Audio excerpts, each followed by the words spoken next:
presidents. Right. I mean, you know, those guys down on the floor, they're sort of the executive director, but these guys are the presidents, and they're not doing a very good job. So where do you put them? So I think they're going to have to be back here with their really good buddies. They look hand in hand. That's nice. Yeah, hand in hand with the US and Germany. Germany. What have they been up to? Germany announced, Merkel announced a 25% cut in emissions by 2020. What, real cuts or with offsets? Real cuts, well, probably with offsets. Yeah. But she's got 40% cuts somewhere along the line. But she's not pushing it. 25% though, it's still suicide pact. But we're still going to hit 2 degrees, hit runaway climate change. She could go to 40. She'd be up there if she was 40, but but she's probably about there. So yeah, we're waiting. We're probably going to be up all night. Yeah, are you? Yeah, we're probably going to be up all night. There's more coffee over there. Thanks so much. Come back tomorrow, please, and tell us what's happening. Excellent. Rainforest update.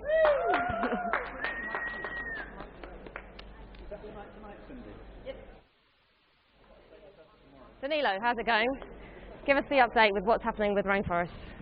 Briefly. 2 days ago we didn't agree on a tax. Now we have a tax that has been agreed. Though there is an agreement to save the forest, we have to see if COP will succeed. So is it a good agreement? Is it what you wanted to get? Is it going to protect the forest or not, basically? Yes, it may work. It may work. That's as good as you're going. No, it's difficult to save the forest, but the agreement that we have is it could be the solution if we will succeed with the general agreement where we are in trouble now. So basically all of you negotiator type people have agreed the text and now it's going off to the ministers and the politicians, is that right? We agreed 2 days ago on a text, has been changed. We agreed on a new text, so from a technical point of view we are really ready to go. Great. The problem is the politicians. Yes. And how about the money? Are you going to get the money you need? For the forest, I think so. Yeah. How much money do you need to save all the forests of the world? We are speaking about 20-25 billions per year. Per year? 20 billion US dollars per year? But it's not so much. It's ridiculous. Yeah. But this is the amount of money that we are discussing now. Great. So please come back tomorrow and tell us whether you have saved, not just you, but whether you have all saved all the forests. Thanks so much. Thank you for Ciao. So it's not all bad news here, but the good news is that Vivienne Westwood lost all her luggage on the way here and managed to improvise some clothing, and Lizzie went to meet her and also met somebody else unusual in the lift.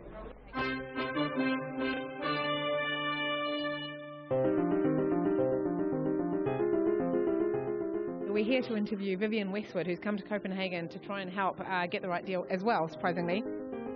I've never felt less fashionable in all my life, but anyway, we're not good at fashion. Okay. Where's the button? Fourth floor. I can't press it. Can you press it? Thank you. What are you here in Copenhagen for? For this conference, for the environment. And what's your role here? I'm the chairman of the National Oil Company in Libya and former Prime Minister. And what deal are you going for? Well, we believe always that polluters to begin with should pay. First of all, the planet has been polluted for 200-300 years, and now you cannot ask the poor countries to pay the price. And are you hopeful or pessimistic about the outcome? Well, it is not easy. First of all, even scientifically, it has not proven that there is really a real climate change. It may be simply cyclical. Okay, we need to go. Thank you very much. Okay, so I'm here with Vivienne Westwood, looking as elegant as ever. So why are you here in Copenhagen, and what are you trying to achieve by being here? If I've got time, I'll just tell you about the elegance, because I don't have my luggage here. It got lost. They have found it, but I feel so privileged and lucky to be here in this comfortable hotel with snow outside a little while ago and everything, cosy. I mean, I feel so privileged to be here without my luggage, just luckily a red eye pencil, a red lip pencil. But what I'm saying is I feel so privileged not to be, in a tent somewhere, the victim of a flood, or stuck in an arid country with all my cattle dying and my children dying and everything, And the fact that billions of people will be made homeless during this next century, billions, because we're doing not enough.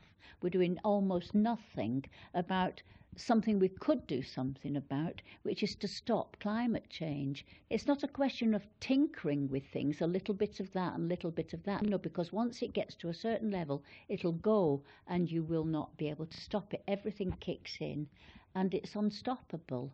And the first thing I'm here for is because I've been talking to Prince Charles's people, and I'm now here with the people REDD. It's all a structure to save the rainforest, because that's obviously the first thing we can try to do. And I think it's really brilliant that one or two people have actually put some money on the table, and one or two people, like the president of Guyana, is saying, we're not yet cutting the forest down. We are ready to oblige. We're not waiting for China. We're not waiting for America. You've got to start. With the fashion industry, which is kind of based on getting new things and out with the old, in with the new, how do you square that with your obviously strongly held beliefs that we need to take more care of things and have things for longer and have less new stuff? Well, there's two things. One is we need clothes. And the other thing is, if you can afford it, then buy fashion. Spend as much as you possibly can on one thing that you really, really love, even if it's not fashion, even if it is only £5.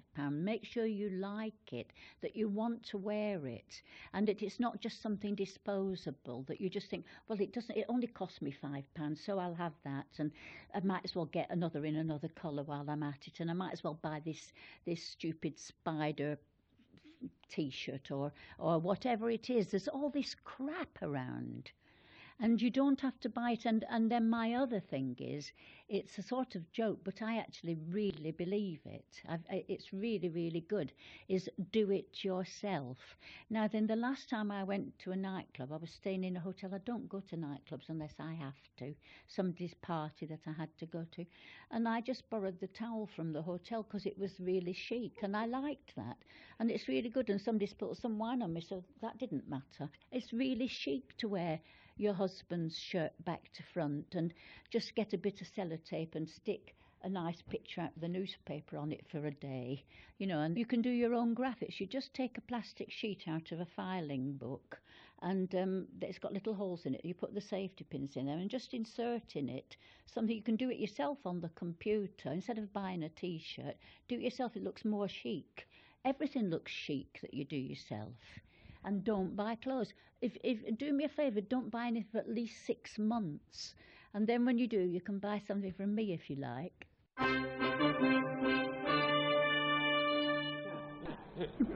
We are very, very happy to have Mr. Tom York from Radiohead here in the Stupid Studio, also Tony Juniper, eco-hero extraordinaire.